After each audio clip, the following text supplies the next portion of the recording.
Hey guys, welcome back to the Friday Vlog, where we discuss activity that goes on here with the BuzWeaver channel. That includes things like current events, headlines that are in the news, pop culture, social media, technology, and items of interest that come up during the week that allow us to have a little bit of a dialogue to include shorts as well as community posts here on YouTube specifically. But of course, I do want to thank you guys across all New Tech, Rumble, BitChute, and Odyssey for your guys' continued support. And of course, everyone here on YouTube. You guys have been amazing. It has been a very interesting 2024, has it not? And I appreciate all of your guys' continued support. We start things off from Ian Miles Chung.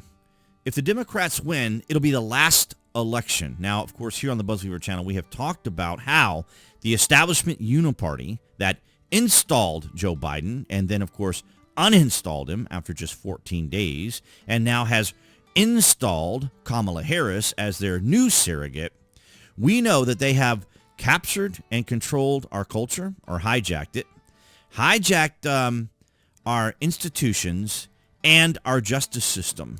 So the last thing they're trying to nail down is speech, our language, our ability to communicate.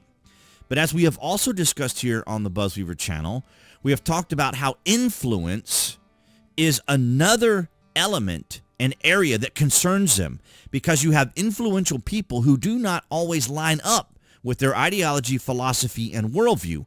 And we see that quite clearly when it comes to Elon Musk, who exposed them through the Twitter files. And we'll get more into that. But I found this fascinating. So essentially, the Democrats are going to try to find a way, should they win in 2024, and I don't believe they will, but you can never underestimate the underhandedness and desperation of the Establishment Uni-party. But I think they are in trouble.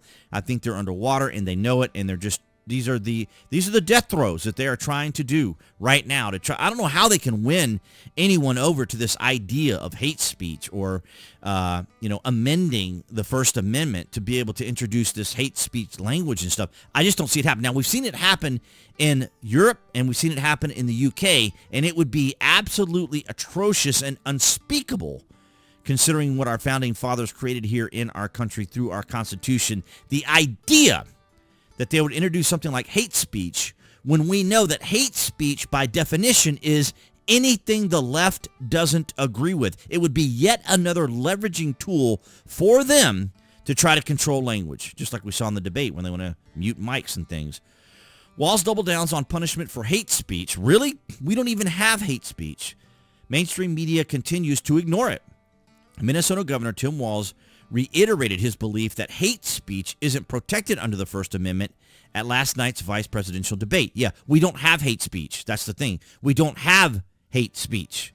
The remarks came after Trump VP pick J.D. Vance argued censorship is a much bigger threat to democracy than anything we've seen in the last 4 years, drawing a contrast to January 6th, which Democrats regularly point to as evidence of Donald Trump's danger to democracy. So here's the language. You see, here's the maneuvering. Here's the framing that we talk about, because we already know. Why don't they talk about this? Why don't they talk about from CNBC? Senate acquits Trump for inciting Capitol riot, even as bipartisan majority votes to convict. Why do they not talk about this? See the convenience that they use? See how they ignore things like this to continue to push a narrative. And unfortunately, people don't have the time to research this information. That's why I tell you guys to like and share this with all those people out there who may not have the time to do the research. But that's what we do here on the BuzWeaver channel. We take the difficult, we take the complicated, we take the tumult, we take the confusion, we take the framing, we take what the left says and put it into a perspective so people can see how they use language, use semantics, use framing to try to convince people that what they see with their own eyes, which is a phrase they like to use, that what is actually happening. And not only that, why don't they mention this? Exclusive from Reuters. FBI finds scant evidence U.S. Capitol attack was coordinated. Yet they never talk about these things. They never talk about them. And, of course, we've seen Vijaya Gotti testify about the suppression of Hunter Biden's laptop story on Twitter. But it wasn't just the suppression of the laptop story. It was the continual, intentional, and willful censorship by them as we understood that the Department of Homeland Security and other agencies in government had dashboards to Twitter, and when they saw something they didn't like, they would instruct Gaddy, and at the time, Jack, and tell them, hey, look, you need to censor this, Jack Dorsey, to censor this or take care of this situation before it, unfolds. And here we have from Barry Weiss. Less than 90 minutes after the Twitter employees had determined that Trump's tweet were not in violation of Twitter's policy, Vijaya Gadde, Twitter's head of legal policy and trust, asked whether it could, in fact, be coded incitement to further violence. Now, see, this is what I mean by they can't be in control of hate speech, or if it was created, because this is what they're saying here. See, she was going to find a reason by suggesting that it could be coded incitement. That requires interpretation.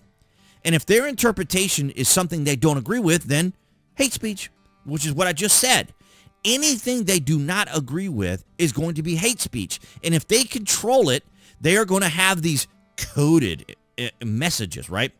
So Vijaya says here, thanks. The biggest question is whether a tweet like the one this morning from Trump, which isn't a rule violation on its face, is being used as coded incitement to further violence. This is why they cannot have this sort of capability.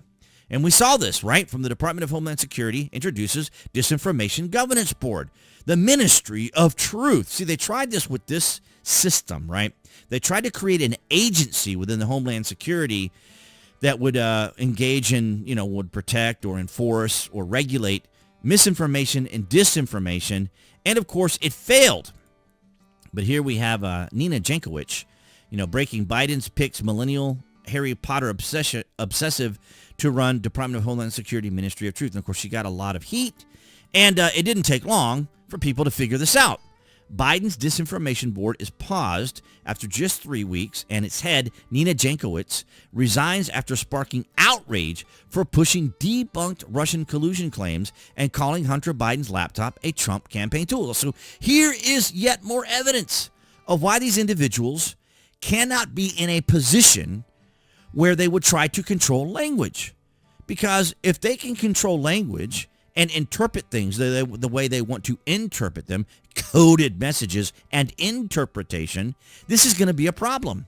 So this got shut down very quickly because common sense, rational, cogent, everyday people can see that this methodology, this system of disinformation and misinformation is just the left's ability to control language. And we cannot have this in our country. It is absolutely despicable to think that the Democrats are at this level now. The manipulation, the coercion, the intimidation, the lawfare, all of this that's going on right now by the Establishment Uni-party needs to be stopped, needs to be dismantled, needs to be exposed, because this is the direction they're going in. The establishment not only will be doing this, but working with globalists as well to continue this and allow influence from overseas to influence maybe even elements of our country. It's absolutely extraordinary. But I want you guys to let me know down in the comments section your thoughts on the election and what direction we're going in. I think J.D. Vance did an excellent job.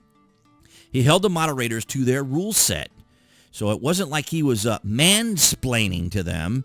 He was, in fact, holding up the rules that they had set. It wasn't that he had violated or they were fact-checking him as much as he was fact-checking them on the topic of CB1, which is a whole other conversation.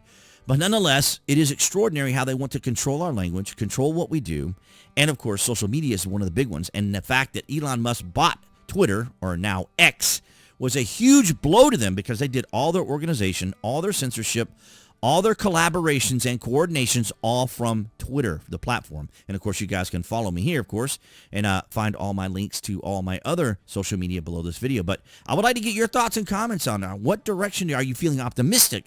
I'm feeling optimistic about November the 5th. Now, here in Georgia, we will be voting in October on the 15th. We'll be early voting here. So I am looking forward to it. But, of course, I always welcome your thoughts and comments down in the public section.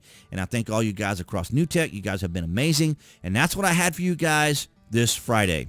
All right, guys, so that's going to wrap it up for this Friday vlog. Thank you for the likes, the shares, and the comments. Below this video, you can find the various social media links that I belong to, so make sure you take advantage of that and follow me on those particular platforms, as I do post nearly daily on those.